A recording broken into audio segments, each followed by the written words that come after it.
Shalom jemaat yang dikasih Tuhan, bertemu lagi dengan Renungan Harian GKI Kebonjati bersama saya Pendeta Agus Gunawan. Hari ini kita akan sama-sama merenungkan bagian dari Markus 1 ayat 2 sampai ayatnya yang keempat. Markus 1 ayat 2 sampai 4 berkata seperti ini. Seperti ada tertulis dalam kitab Nabi Yesaya, lihatlah, aku menyuruh utusanku mendahului engkau.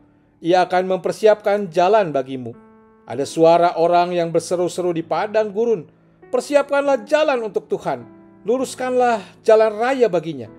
Demikianlah Yohanes Pembaptis tampil di padang gurun dan memberitakan baptisan taubat untuk pengampunan dosa. Nah, sudah tema kita hari ini adalah persiapkan jalan bagi Tuhan. Dan hari ini saudara kita memasuki minggu Advent kedua. Dan bacaan Injil tadi yang saya ambil dari Markus 1 ayat 2-4 menampilkan sosok Yohanes Pembaptis. Sosok yang tidak mudah untuk dipahami. Dia tampil bukan seperti orang-orang pada umumnya. Gaya dan tampilannya serba nyentrik. Dia mengenakan jubah dari bulu unta dan ikat pinggang kulit. Dan makanannya dikatakan belalang dan madu hutan.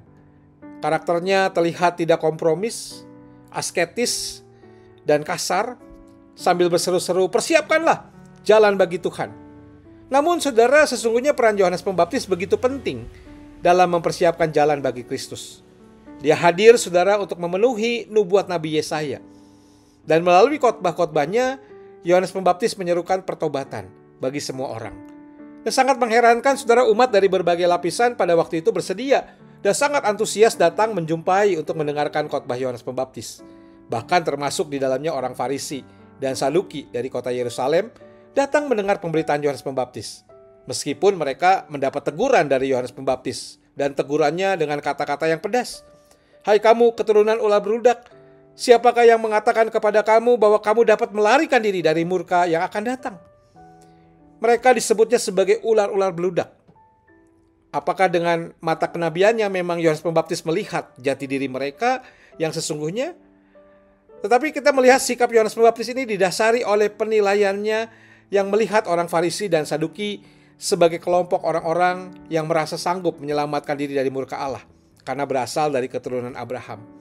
Nah, saudara, kisah dan peran Yohanes Pembaptis ditampilkan di minggu Advent kedua karena ia dianggap oleh gereja sebagai nabi zaman akhir yang mempersiapkan umat untuk menyambut Kristus. Baptisan yang dilakukan oleh Yohanes Pembaptis itu menjadi tanda pertobatan umat, sehingga mampu menyongsong kedatangan hari Tuhan. Nah, sudah kalau melihat berdasarkan Yesaya 40 ayat 3, Yohanes Pembaptis tadi dianggap sebagai ada suara orang berseru-seru di padang gurun. Nah, dalam bahasa Yunani, saudara, ada beberapa kata untuk menunjuk pada orang berseru. Misalnya keraso, lego, atau epikaleomai, atau parakaleo, ya, dari kata kaleo, dari kata memanggil artinya. Dan juga ada boao. Nah, Injil Markus saudara menggunakan justru kata boontos dari kata dasarnya boao tadi untuk kata berseru-seru. Nah, yang menarik saudara, apa artinya ini? Ini tidak sekedar mengeluarkan suara. Lebih dari itu saudara, boao itu nyaris sama dengan kata Ibrani kara yang berarti berteriak, menjerit, mengerang. Seperti gambarannya Hana yang berseru, berteriak, menjerit kepada Tuhan, memohon belas kasihan Tuhan untuk dikaruniai anak. Hana adalah ibu Samuel yang merindukan anak. Nah, saudara, di situ menarik. Yohanes Pembaptis menggambarkan sosok Allah yang berseru, berteriak, mengerang, dan menangis sekuat tenaga. Nah, untuk apa Allah berseru, berteriak, mengerang, menangis sekuat tenaga? Sudah ini menjadi jelas ketika kita menyimak isi yang diserukan dan diteriakan itu. Bertobatlah dan berilah dirimu dibaptis dan Allah akan mengampuni dosamu. Saudara, bagi Allah yang memakai suara Yohanes, situasinya digambarkan sudah sangat genting. Ibarat kereta api itu sudah di depan mata. Dosa terus-menerus dilakukan umatnya membuat Allah menangis. Dan suara seruan Yohanes Pembaptis adalah gambaran isi hati Allah sendiri terhadap perilaku umatnya. Umat sedang menuju pada kebinasaan. Dan tentu saja sudah keprihatinan Allah sangat tidak ingin manusia binasa karena perilakunya itu. Teriakan padang gurun itu adalah ungkapan isi hati Allah. Ia ingin supaya umatnya bertobat dan kembali kepadanya. Teriakan dan tangisan yang begitu kuat keluar untuk kepentingannya. Bukan sekedar teriakan seperti tangisan Hana atau anak kecil yang merengek, histeris meminta agar keinginan terpenuhi. Bukan. Teriakan itu seperti permohonan seorang ibu kepada anaknya yang terus saja melakukan keonaran dan tindakan pidana. Teriakan dan tangisan itu keluar dari cinta yang begitu mendalam terhadap umatnya. Ia tidak ingin kita semua umatnya binasa. Nah saudara, dengan cara yang unik dan bagi tiap-tiap orang, Tuhan berseru dan menangis. Ya, ia menangisi kita. Ia ingin kita bertobat dan tidak binasa.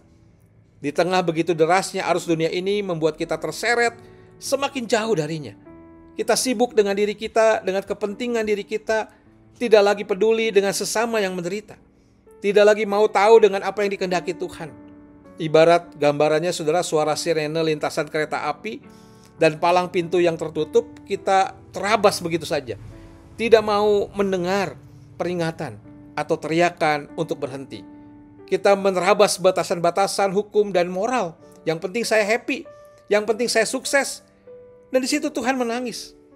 Dan ia terus berseru supaya kita berhenti dan berbalik arah, bertobat. Nah, saudara, Yohanes Pembaptis di minggu Advent kedua ini menyerukan isi hati Tuhan yang terus hadir dalam kehidupan setiap orang.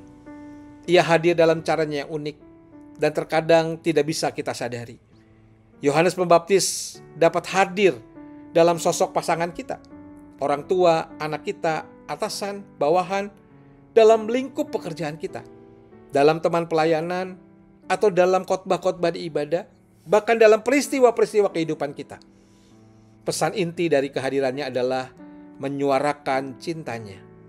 Ia hadir untuk mengingatkan kita, untuk bertobat dan kembali pada jalannya. Lalu pertanyaannya, apa tanggapan kita? Mengeraskan hatikah? Oh silakan, jika kita sudah tahu dan dapat menerima segala konsekuensinya. Namun bagi setiap orang yang dapat menangkap, memahami kepedulian Allah, inilah saat yang tepat untuk berhenti. Ya, berhenti dari segala perilaku buruk dan tercela. Lebih dari itu, tidak cukup hanya berhenti. Ini saatnya kita berbalik arah. Hidup dalam pertobatan untuk menyambut Dia yang datang membawa cinta. Tuhan memberkati kita. Amin.